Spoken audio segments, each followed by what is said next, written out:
Howdy y'all, Heart Glam here, and I wanted to take a moment to talk about the Warcraft movie.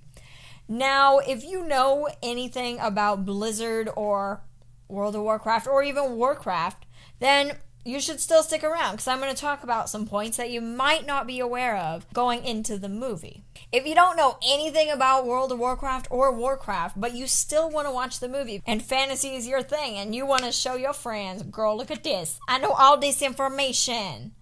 You're in the right place. So, this movie is based off of Warcraft Orcs and Humans that came out in 1994. That's right. A 22-year-old game just got revamped into a movie. Since it is based on Warcraft, it is set in the fantasy land of Azeroth. That's where all the Warcraft games are set, and that's where World of Warcraft is set. And this is the map. And as you can tell, it is very different from the world map of Earth or others because it is an actual world. But however, this movie takes place mostly on the Eastern Kingdoms, around Stormwind in that area. That's right about this. It takes place right around here. Okay, now for all of you Warcraft buffs or World of Warcraft buffs, heads up, the lore in this movie is different from the book lore that you've read and that you love. So don't go into it thinking, I know exactly what's going to happen. I read the books. Because it's different from the books, like everything else. And going back to it being based off of Warcraft, Orcs, and Humans, this focuses on Orcs and Humans conflict.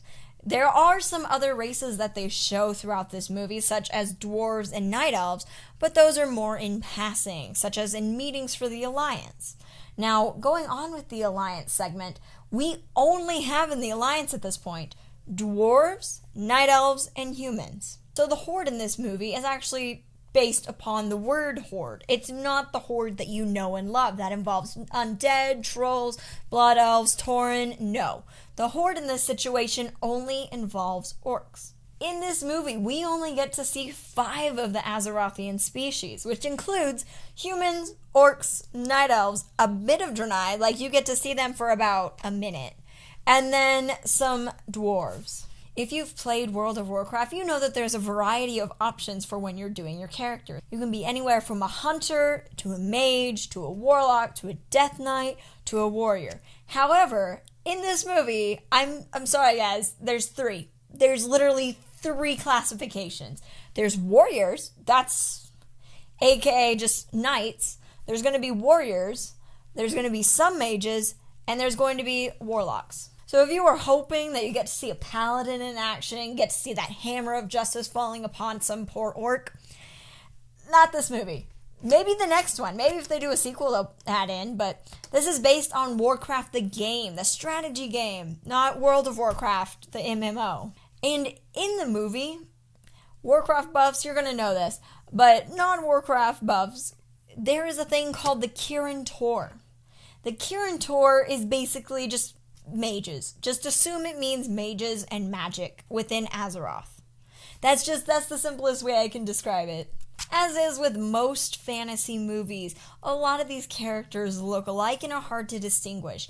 So I'm going to give you the lowdown on the main characters and how to distinguish them from the other not so main characters and other main characters that look a lot like them.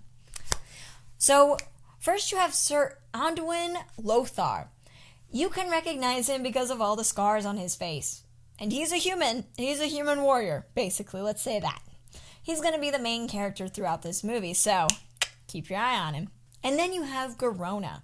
She's pretty easy to, identify because she's the only orc that isn't, pure CGI. So you're golden there. Don't worry, boo. And then you have Medivh. Medivh is distinguishable because he has cloaks that just look really awesome. He has the really cool looking clothes. And he has long hair like all the others, but you can distinguish him because of his cloak. Then you have King Lane Rin. He is most recognizable with his armor and his weapons. His is more lion-like.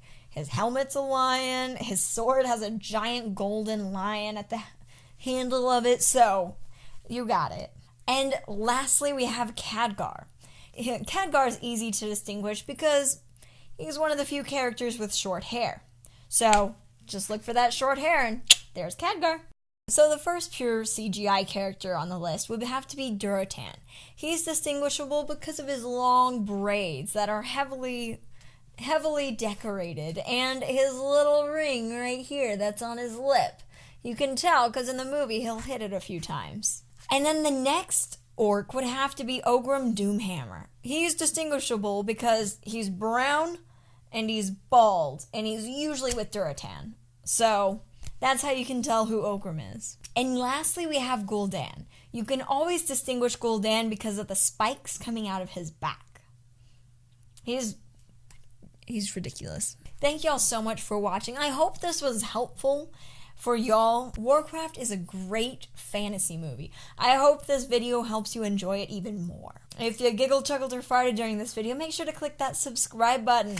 And once again, thank y'all so much for watching.